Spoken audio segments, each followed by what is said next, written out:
You have a chief PNP na 3 ranggo ang tinalunan para maging chief PNP.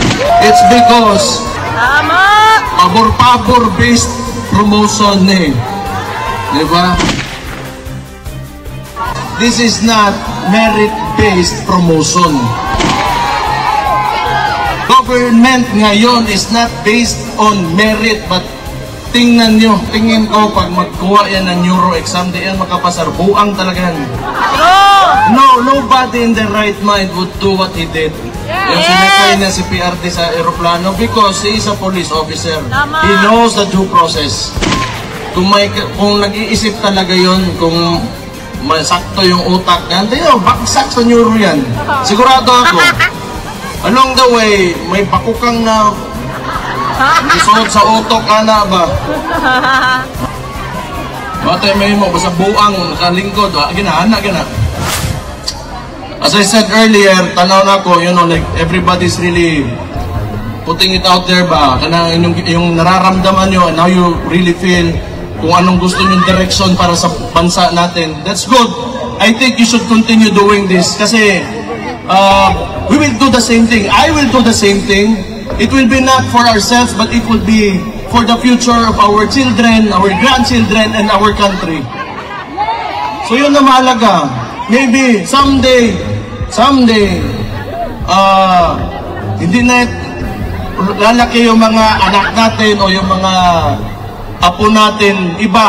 Maybe they will be facing not the same problems na ito, lalo na itong malala talaga itong administrasyon na ito.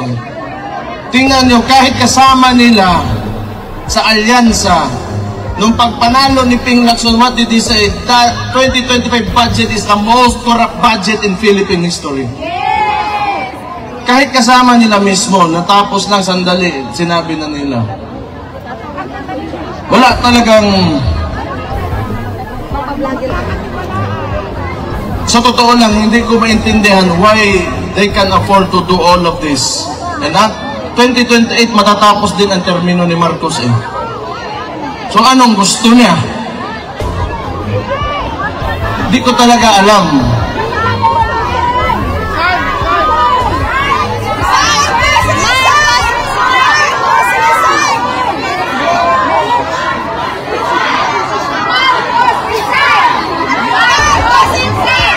Sana nga talaga. Sinabi ko na yan eh. Noon pa yan. Last year, nung nagsimula ito lahat, nakita ko na talaga. Itong, the way they run things, yung pakiramdam nila para silang hari eh. Everybody below them, wala na kayo. You are slaves. Kita niyo yung Pilipinas ngayon. Sometimes, I don't even want to believe yung mga sinasabi sa akin ng mga kaibigan ko sa ibang lugar. Luckily for us at Davao City, we have been able to maintain the peace and order and how and you know the services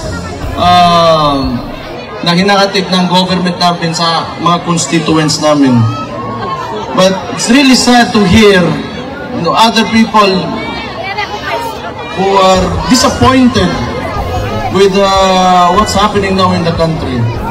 But ito rin yung maganda rin.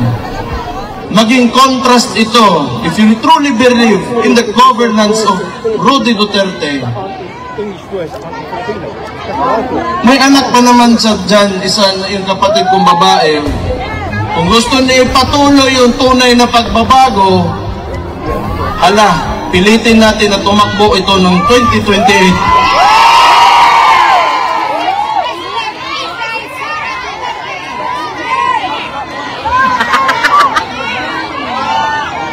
Ano tingin na 2028, Sara Duterte for President? Magaling. Sabihin ko kayo at nagsabi ha, nagbatasungkutin ako yan.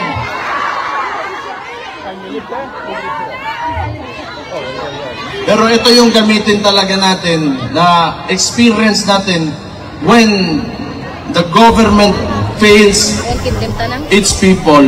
Ito yung best example talaga, itong gobyerno talaga na ito. Kahit man lang sa Wala, puro kalokohan talaga.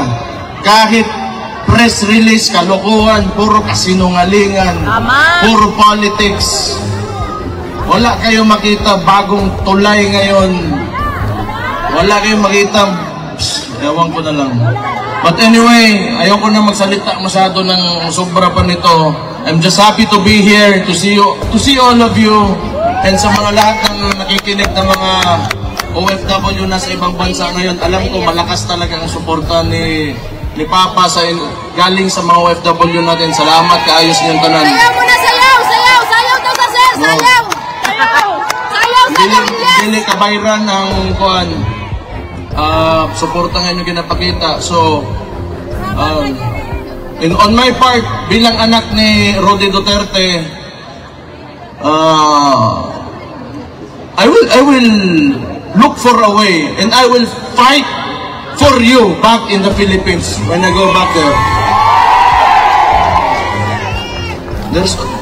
May 3 taon pa, hindi nila ako natakot for the first 3 years. And I'm sure hindi nila ako matatakot for the next 3 years. Malabo yan. Malabo yan. Kay mga pisot sila, buisit.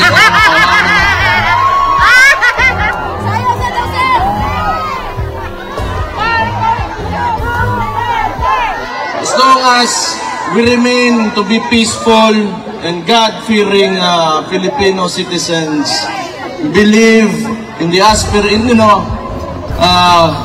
have aspirations for our country.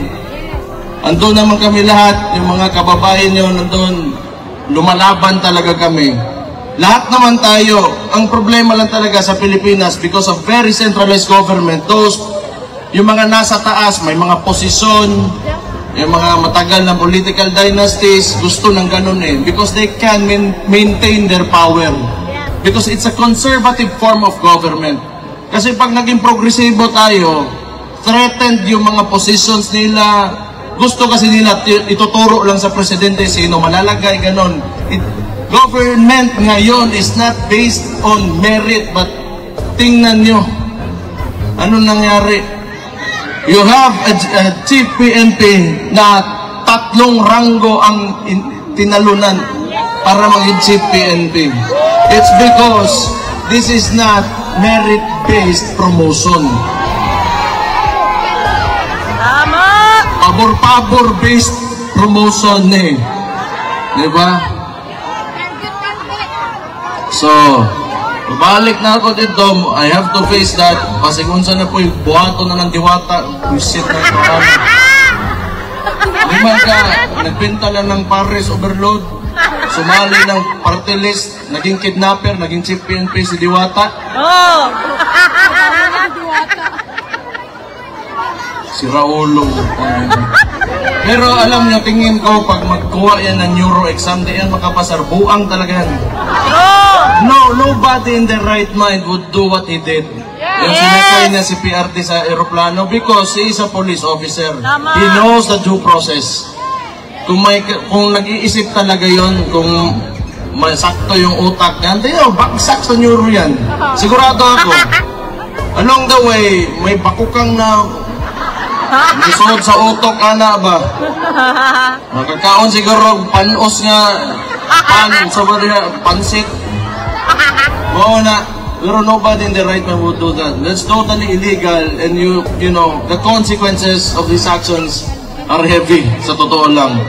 But we have a government who doesn't seem to know what the Constitution is. Anyway, humana naman taong storya, gusto ko kuhan, ipaniod to na karon sa inyong tanan, mga gwapa o gwapo diha. Naniwala naman kayo. Mabuhay kayong lahat. Mabuhay ang OFWs. Mabuhay ang Pilipinas. Mabuhay!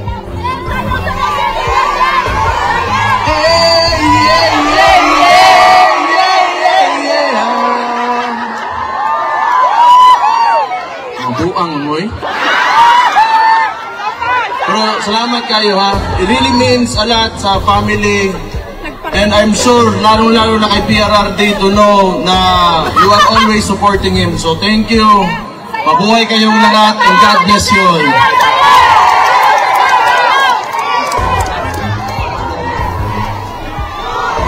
Maraming salamat po, Vice Mayor Sebastian Baste Duterte. Okay pa ba kayo?